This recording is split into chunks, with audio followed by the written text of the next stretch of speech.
Baik, itu tadi sedikit pengantar tentang database. Berikutnya kita lanjutkan tentang DBMS atau Database Management System.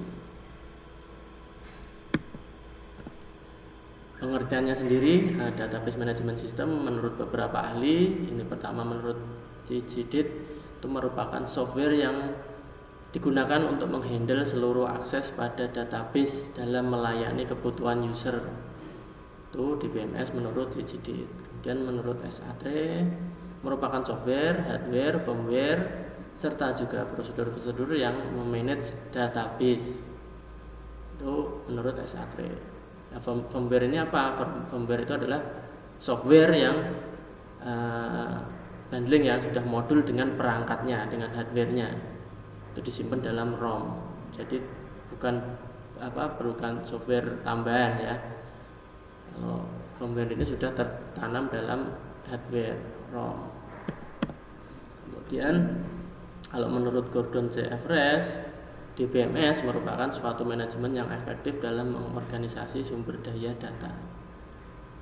Nah, dari beberapa pengertian tadi bisa kita ambil kesimpulan, DBMS merupakan suatu sistem atau software yang dirancang secara khusus dalam mengelola database ya, serta menjalankan operasi terhadap data yang diminta oleh banyak pengguna.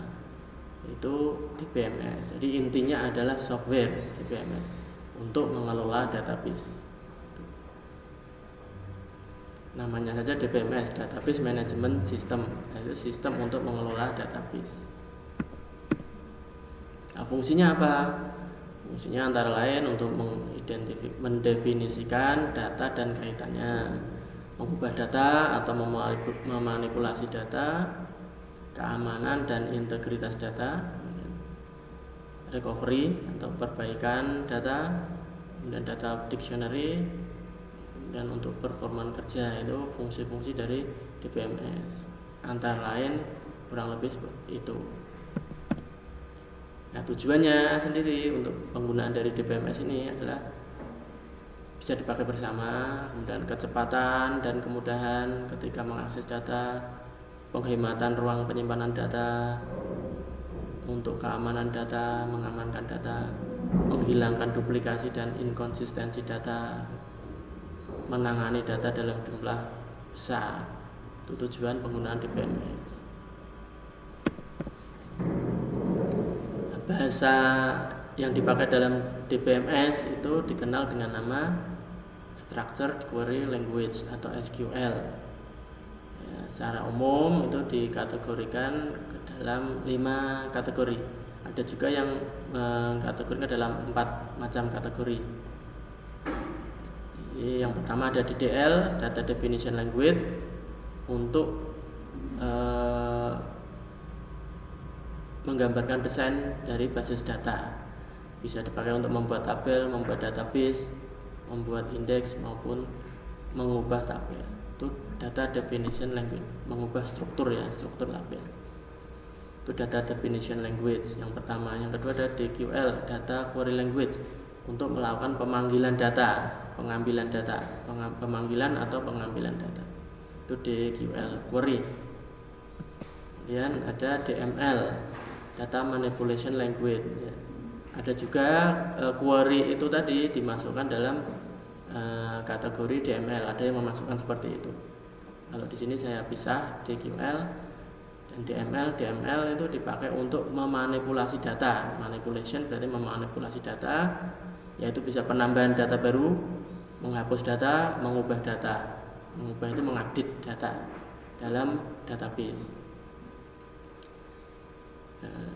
Kategori berikutnya ada DCL, Data Control Language, yang dipakai untuk melakukan pengontrolan data server database-nya, yaitu khususnya untuk memanipulasi user dan hak aksesnya.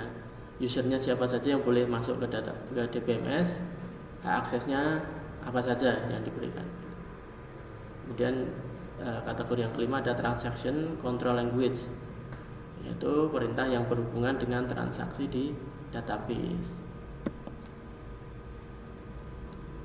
Nah, contoh database, ada contoh DBMS ya, database management system itu ada banyak sekali, tapi di sini saya mengambil 3 contoh DBMS. Yang pertama ada MySQL. Nah, kelebihannya kurang lebih free, ya, cukup stabil, keamanan juga baik, fleksibel, perkembangannya cepat karena didukung oleh komunitas yang banyak. Nah, kekurangannya data yang ditangani belum besar. Namun kalau hanya untuk website-website bukan di organisasi yang besar itu sudah mencukupi. Bahkan seperti di tempat kita pun di IAIN ini kita menggunakan MySQL juga. Padahal datanya juga sudah lumayan besar.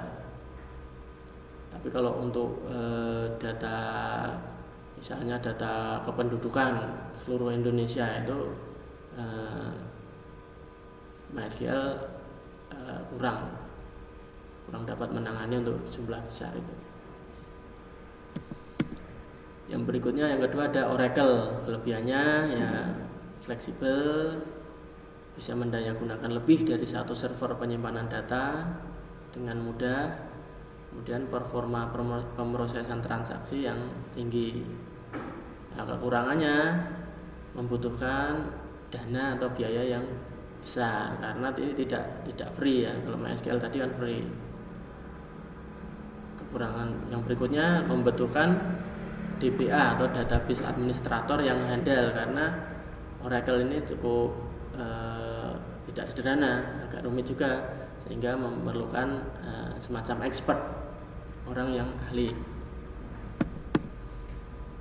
Contoh yang ketiga ada Microsoft SQL Server. Nah, kelebihannya ini keluaran dari Microsoft.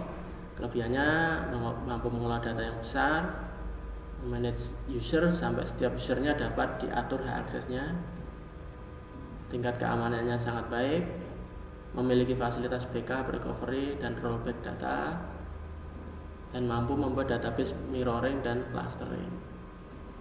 Kekurangannya DBMS ini hanya bisa berjalan pada platform Windows, hanya bisa berjalan pada Windows. Jadi kalau kita install di server, kita harus menggunakan Windows Server, tidak bisa menggunakan Linux, itu tidak bisa. Nah, karena berlisensi itu sehingga membutuhkan biaya yang tidak sedikit, sama seperti Oracle tadi. Itu tadi sedikit tentang DBMS.